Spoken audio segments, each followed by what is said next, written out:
If one holds the paradigm that people believe in reptilian is a conspiracy and doesn't really know what they're talking about, well, that's about to be completely flipped upside down to where, after you look at all this evidence and you don't think that there's a reptilian race that's been in charge of Earth since the beginning, well, sit back and enjoy the Reptilian Saga of the theory of everything. Was the Yellow Emperor Wang Di one of the angels that the Book of Enoch talks about that came down and taught men stuff? Was this emperor a human form of an angelic dragon being? The legend of the Yellow Emperor goes that he descended from heaven and taught men things, which we're going to compare with the Book of Enoch in a second. Wang Di was the founder of the Chinese civilization. Among things, taught men agriculture, the calendar, astronomy, astrology, and sorcery. The Book of Enoch talks about how these watchers, this particular group of angels, taught men sorcery, enchantments, and astrology, and all sorts of signs about the constellations and stars, just like Wang Di. And even bred with humans, and they consider themselves the literal offspring of the dragon and the Yellow Emperor, who ascended back to heaven afterwards, after creating a cauldron mixture which a dragon then appeared, which he used to then ride and ascend into heaven. Sounds a lot like ancient alchemical legends of creating an actual literal Merkaba to escape the realm. Even a little bit reminds me of what was called a flying carpet. And maybe even something like the fiery chariot that picked up Elijah and maybe Enoch. There's an ancient ceremony called the Dance of the Dragon that's still celebrated in China, celebrating the dragons being here, descending from heaven, and the fact that they'll be coming back. They also believe that the ancient gods rode on dragons, literally. Think the movie Avatar, and where certain truths might come from. But also from the Bible, how it says that God rides on a cherubim. It says he rides on one. And a seraphim is a flying fiery serpent, so possible all different frames of reference for the same thing maybe. Even modern day researchers think it could be UFO references. Also, if any of this is to be taken and rooted in truth at all, and Wang Di taught the calendar, and one of the things on the Chinese calendar is the year of the dragon and all the dragon commonalities, probably makes sense that they would want to return on one of the years of the dragon somewhere in the future. Could you imagine witnessing the return of the dragons? All over the world, all religions have core themes about beings that came down from the sky, interacted with man in different ways, left, and for whatever reason with cycles and times, resets and purpose, but at some point in time they would be back. Are you ready? Legend or truth? You decide. See you next time.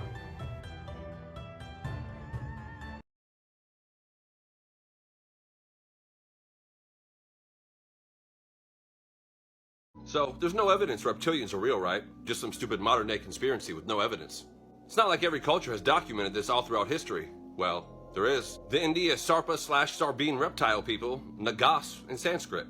In Africa, the Sierra Leone made statues of the Nomale, with a really interesting sky-falling story backstory we'll come back to. Sumerian reptile people, ancient Egypt serpent gods, and on a whole other level, dragons. From China to the Mideast, South and Central America. Cultures all over the world have seen dragons. Check out this clip. At the very beginning, you're going to see a swoop by, and at the very end, you're also going to see a swoop by. At the end, when it's paused, you're going to see wings flapping.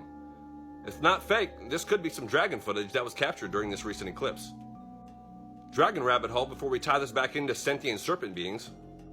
Worldwide references to great dragons like Leviathan, Tiamat, Jorgenmonder. Why would the Bible compare the greatest enemy to a great dragon if it wasn't real? Plus tons of historical accounts of real knights fighting real dragons. Accounts like St. George, or dragons terrifying whole towns and scorching them to fire. Or expeditions of men who took journeys to hunt them down, all over Europe. Plus the royal family crests and shields over time. Check out this old coat of arms from England in the 1500s. See the dragon. Also, old dictionaries say that dragons are just rare as of a couple hundred years ago still. And that word dinosaur was kind of just recently invented to refer to the brute beast, serpent genetic, dragon, dinosaur making beings. Fallen angel messing with reptile genetics. Into all creatures. Also in Sanskrit writings, Buddhism, Hinduism, Japan, and China all talk about the Takshaka, flying snake beings, and the 8 great dragon kings, spanning many cultures. Back to sentient reptilian beings. Some have really fascinating stories like the Nomale I mentioned, involving sky stones and the sky falling. Humanoid serpent beings that came from the sky, and when they fell from heaven, part of the sky turned to stone and fell with them. Tons of strange blue stones called sky stones have been found, and archaeologists don't know what to make of the stones when analyzed. Also, some of this firmament blue stone sky ice has been found and documented in Antarctica as well. Random reptilian segue, check out this picture of BP Richfield. Imagine him talking to you in person, a sentient reptile. Might be kind of terrifying. Native American legends are plentiful, from the Navajo to the Anasazi, with fascinating stories about reptile beings with halo, putting whole tribes under mind control and mass disappearances. Fascinating. Also, some of these tribes also have the Old Testament history that they sing, and the elders knew this. Could they be related to the tribes? Anyway, the link here, as you may or may not know, in Hebrew, seraphim, a class of angel, actually means fiery serpent, flying fiery serpents. So how about a fallen one, and then the offspring that they physically or genetically conducted? Even the Sumerian tablets kind of show this, as well as Genesis 6 explaining it and the Book of Enoch. This also ties in the right to the rule coming from the stars, ancient bloodlines, and even the Canaanite lineage. Making sense? Video plug, Mark of Cain, possibly vampirism, Dragon Man, on my page. So this brings the question, if dragons still exist, where are they? We're going to explore an idea of putting possible truth in fiction, and even cartoons. Let's check out the 80s classic He-Man for the dragon answer. Aside from a constant dragon story thread, including many archetypes that always make their way into fiction involving dragons, such as volcanoes, caves, living away from men, having special powers, crystal balls or dragon pearls, empowered artifacts, wise with powers, and needing special weapons to kill them, etc. But two really fascinating tidbits in their storyline plot. One was that there was actually a 1,000-year dragon treaty with man, and kinda that these sentient dragon reptilian beings chose not to interact with humans, well, because if you were separated from society, would you really want to come back and interact with? Also themes of them being bound or in prison for a time. Check out my Azazel Fallen Angel burial site video. Final and most fascinating bit mentions a dragon ritual that they can perform involving a heavy amount of magic where they can become a man. They lose all their powers and they retain the form of a man for the rest of their life. And they can live for thousands of years. Good old 80s cartoons and esoteric secrets. So we have a range from dragons, more on the brute beast side, possibly like the dinosaur understanding, all the way to the super wise, sentient, powerful dragon beings, or reptilian humanoid figures. Could be offspring, or some sort of way that the fallen angels have manifested themselves, or their line has manifested. Every culture's referenced it.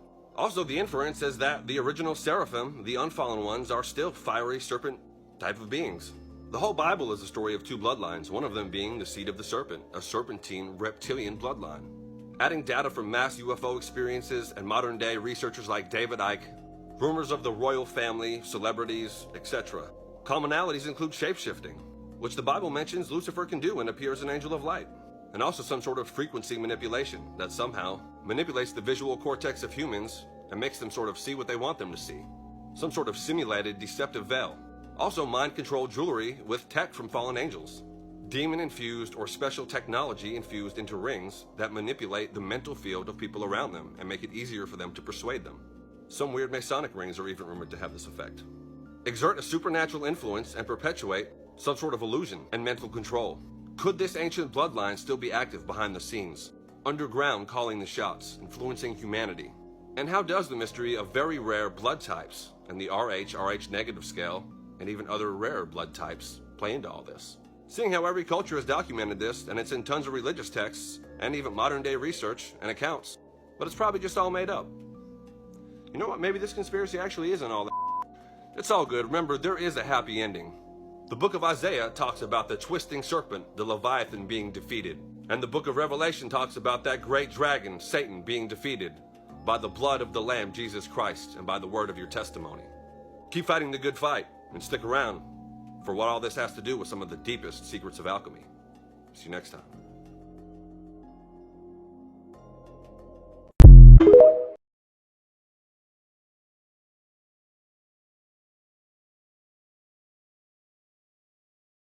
This is just scratching the surface, but you can clearly see for yourself why a lot of this has been hidden from the mainstream, the powers that be, that control the agenda and control the resources.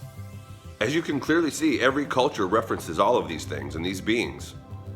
Totally checks out with the narrative of the Bible. It's what makes sense of it, really, these ancient scriptures. Still, one more fascinating mystery and piece of the puzzle we're going to be diving into. What does all this have to do with the Mark of Cain and his lineage, who the Bible calls the serpent seed, and also the Mark of Cain?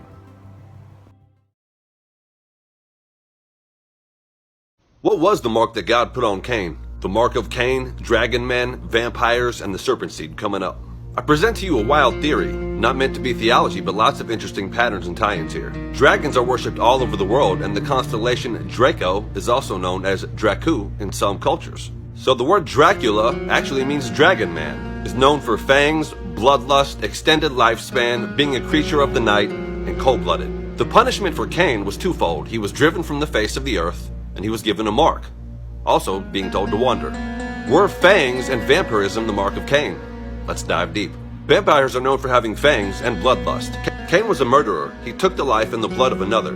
So by God giving him fangs and making him look like a chimeric predator, someone who's out to take life and take blood, men certainly would have been scared of him and wanted to kill him. Also, he was driven from the face of the earth. The face of the earth is a place, just as the heart of the earth is a place, which is probably inside the earth, and the face is probably this top layer here of the realm. Think how in Aquaman here, when they're talking about the surface dwellers and those who dwell on the surface, that's the face of the earth. You even see the word face and surface. So there's this whole lineage possibly that was driven from the surface, from the face of the earth, that built cities either underground, possibly even underwater, giving rise to the Atlantis underwater culture myth, or even the first pirate civilizations or beings that come from the sea, although I have another theory on that.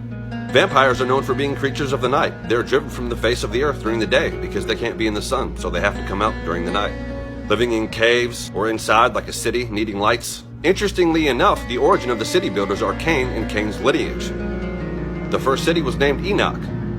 I wonder if Tenochtitlan, with the name Enoch right there in the middle, is one of those cities. Inside with artificial light, only coming out at night, kind of sounds like a city, which is actually the gateway into the full-fledged Matrix. Snakes are also known for having fangs. The serpent seed of man, the dragon man with fangs, the vampire, the mark of Cain possibly. A lot of the ancestors of Cain also wrestled with bloodlust. Check out Lamech's song about bragging about offing people. Kind of like when it says in the Bible, when God gets to a point where he turns people over to their sins. Also, vampires are known for having an extended lifespan. The Bible says that there's life in the blood. And the whole drinking blood thing kind of might tie in with that. It also really ties in with a false counterfeit communion, if you think about it. Also, the etymology for Dracula actually does mean son of the dragon or son of the devil. Check it out. And Vlad the Impaler, who was Dracula, was in the Order of the Dragon. Just one of many references, and lots of cultures who are dragon-worshipping and serpentine-worshipping cultures. Also, hell is said to be filled with worms. Snakes are sometimes in the form of the Illuminati worm, or the full-blown dragon. The Dragon Man. In fact, you can't even say a certain word on here that starts with an R or else. The whole Bible is the story of two seeds, the serpent seed versus the seed of the woman, which is the lineage the Messiah would come from, who in this picture that you see behind me, crushing the heel of the serpent, which is going to be the ultimate destiny. The serpent will bruise the heel, but he will crush the head of the serpent. Also, an interesting thread is the mark of Cain, then how Cain was the enemy, and Canaan was wicked, and the Canaanites were Israel's enemies, and finally, the mark of the beast, which will be a renewed mark of Cain.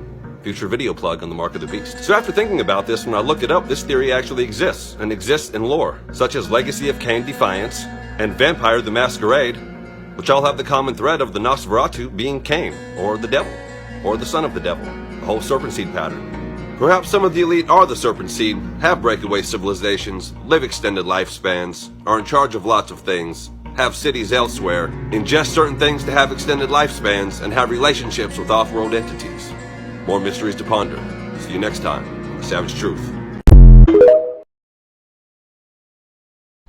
Pray and pray for my downfall, but I ain't no prey, so I stay away from round y'all. Better bounce like round ball. Biggie served a lesson, so I'm stepping out of town hall on some 1920 superhero tip bound talk. Yeah, buildings through ceilings, here to bring healing. Round up borders, here for the villain. Yeshua, bring the apocalypse and save the metropolis. So you see how from the beginning, since ancient times, rulership, fallen angels from the stars, always has to do with setting up of civilization, a government specifically, and then a certain people. So their descendants, like in the Japan account, their bloodline would be traced back to the dragon god, and all their ancestors would be traced back to this religion. The origin being the fallen angels coming down. So you can see how it would be considered subversion to disrupt this. Disrupting the government wherever it went, from Japan to Rome. You saw how this hatred was brewed, PR and marketing campaigns, forced hunting down, and even forcing people to renounce Christianity and this specific god, Yeshua. Rewards to be turned in, again with the Japan account. Residents and officials had a once-a-year ritual where they had to denounce Jesus, and even have art documenting this, with them stepping on a plate of Jesus while saying an oath. But Christianity kept growing in spite of this, which was considered an enigma. So eventually they were all ordered to be totally hunted down and exterminated. The Christians were disrupting the fallen angel governments and rule basically, and opening their eyes to the truth, escaping the Matrix. Anyway, Japan, once all the Karish Tans were gone, it was accounted that all the Buddhist gods rejoiced and offered protection for 10,000 eternities for doing this. And this was recorded all under the sacred reign of Enki. Enki, also the Sumerian god. You see how all this is just one big religion fallen angel marketing scam. And they're counting on nobody looking at everything. They're counting on people going through a very specific gatekept education process where they only ever look at one thing, so things are compartmentalized. Just to stay a battery for the Matrix. So you see how on an origin level why rulers, fallen angels, and their descendants who had agreements, technology, and the will of these fallen angel civilization country-starting gods, this is literal warfare at the highest level. You see how government and countries are all tied into this spiritual game. Even race kind of is, actually, too. Again, because of the bloodline tracing back to certain fallen angels. The basic message in the gospel is that this is a God of adoption who doesn't care what race you are and that all can come to him. Because he knows about this fallen angel matrix mess. But he also wanted free will. He wanted people to choose him. Anyway, all this will be replayed again in the future with Christians being hunted, persecuted, and hunted down, and even seeing the mark replayed, like you saw the mark of Cain. Check out the book of Revelation. There's still one more fascinating piece of the puzzle to solving this mystery, but first, we have to zoom into ancient Egypt.